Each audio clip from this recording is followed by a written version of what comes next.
आमल की एकादशी के दिन पूजा के बाद जरूर पढ़े ये कथा, मिलेगी पापों से मुक्ति। आमल की एकादशी के दिन आंवले के पेड़ का पूजन किया जाता है और कहते हैं कि इस एकादशी का व्रत 1000 गौ दान के पुण्य के समान होता है। फाल्गुन माह के शुक्ल पक्ष की एकादशी को आमल की एकादशी कहा जाता है और आम बोलचाल की भाषा में इसे आंवला एकादशी कहते हैं।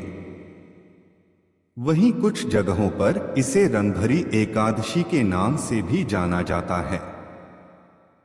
कहते हैं कि अगर आप साल भर की एकादशी का व्रत नहीं रख सकते तो आंवला एकादशी का व्रत रखने से सभी एकादशियों का पुण्य प्राप्त होता है।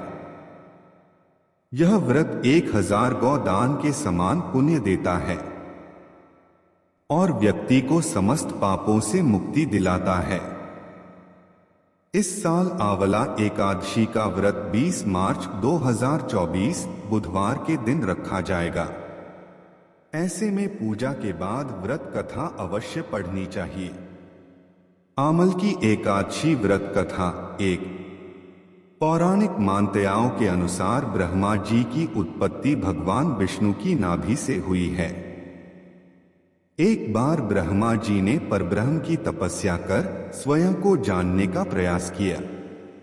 उनकी तपस्या से प्रसन्न होकर परमब्रह्म यानी स्वयं भगवान विष्णु ने ब्रह्मा जी को दर्शन दिए और उन्हें देखते ही ब्रह्मा जी की आंखों से आंसुओं की धारा बहने लगी। कहते हैं कि ब्रह्मा जी के आंसू जब विष्णु जी के चरणों पर गिरे तो वह आंसू आंवले के पेड़ में बदल गए, जिसे देखकर विष्णु जी ने कहा कि आज से यह वृक्ष और इसका फल मुझे बेहद प्रिय होगा और जो भी भक्त आमल की एकादशी के दिन इस वृक्ष की पूजा करेगा या मुझ पर आंवला चढ़ाएगा उसे मोक्ष की प्राप्ति होगी। आमल की एकादशी व्रत कथा 2। पौराणिक कथाओं के अनुसार वैदिश नामक एक नगर था जहां ब्राह्मण, क्षत्रिय, वैश्य और शूद्र सभी जाति के लोग रहते थे। उस नगर में रहने वाला हर व्यक्ति विष्णु भक्त था और वहां कोई भी नास्तिक नहीं था। वैदिश नगर के राजा चैत्रक भी स्वयं बहुत धार्मिक प्रवृत्ति के थे और विद्वान थे। इस नगर पर भगवान की ऐसी कृपा थी कि यहाँ कोई व्यक्ति दरिद्र नहीं था। नगर में रहने वाला हर व्यक्ति प्रत्येक एकादशी का व्रत करता था। एक बार फाल्गुन महीने में आमल की एकादशी आई। राज समेत सभी नगरवासियों ने भी व्रत किया और मंदिर जाकर भगवान विष्णु व आंवले के पेड़ की पूजा की। आमल की एकादशी की रात्रि में सभी ने मंदिर में जागरण किया। तभी रात के समय वहां एक बहेलिया आया।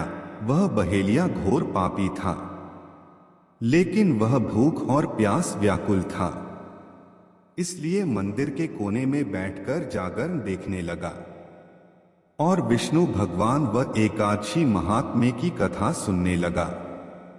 पूरी रात बीत गई। नगरवासियों के साथ बहेलिया भी पूरी रात जागता रहा। सुबह होने पर सभी नगरवासी अपने घर चले गए। बहेलिया ने भी घर जाकर भोजन किया। कुछ समय के बाद ही बहेलिया की मौत हो गई, लेकिन उसने किसी न किसी तरह आमल की एकादशी व्रत कथा सुन ली थी। भगवान विष्णु का जागरण भी किया था, इसलिए उसने राजा विदुरथ के घर जन्म लिया। राजा ने उसका नाम वसुरथ रखा। बड़ा होकर वह नगर का राजा बना। एक दिन वह शिकार पर निकला, लेकिन बीच में ही मार्ग भूल गया। रास्ता भूल जाने के कारण वह एक पेड़ के नीचे सो गया। थोड़ी देर बाद वहीं म्लेच्छ आ गए और राजा को अकेला देखकर उसे मारने की योजना बनाने लगे।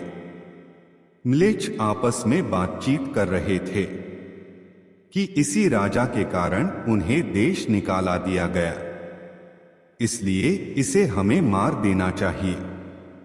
राजा इस बात से अनजान सो रहा था। म्लेच्छों ने राजा पर तीर चलाना शुरू कर दिया, लेकिन उनके शस्त्र राजा पर फूल बनकर गिरने लगे। कुछ देर के बाद सभी म्लेच्छ थक हार कर जमीन पर मृत पड़े थे। तभी राजा की नींद खुली तो उन्होंने देखा कि कुछ लोग जमीन पर मृत पड़े हैं। राजा समझ गया कि वह सभी उसे मारने के लिए आए थे, लेकिन किसी ने उन्हें ही मौत की नींद सुला दिया। यह देखकर राजा ने कहा कि जंगल में ऐसा कौन है जिसने उसकी जान बचाई है। तभी आकाशवाणी हुई कि हे राजन, भगवान विष्णु ने तुम्हारी जान बचाई है। तुमने पिछले जन्म में आमल की एकादशी व्रत कथा को सुना था और उसी का फल है कि आज तुम शत्रुओं से घिरे होने के बावजूद जीवित हो। यह बात सुनकर राजा ने विष्णु भगवान का कोटि कोटि धन्यवाद दिया और राजा अपने नगर लौटा और सुखी पूर्वक राज करने लगा और धर्म के कार्य करने लगा।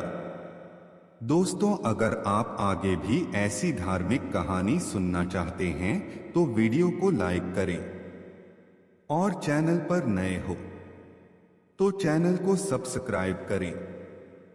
हमारे साथ अंत तक बने रहने के लिए धन्यवाद। विष्णु भगवान की जय।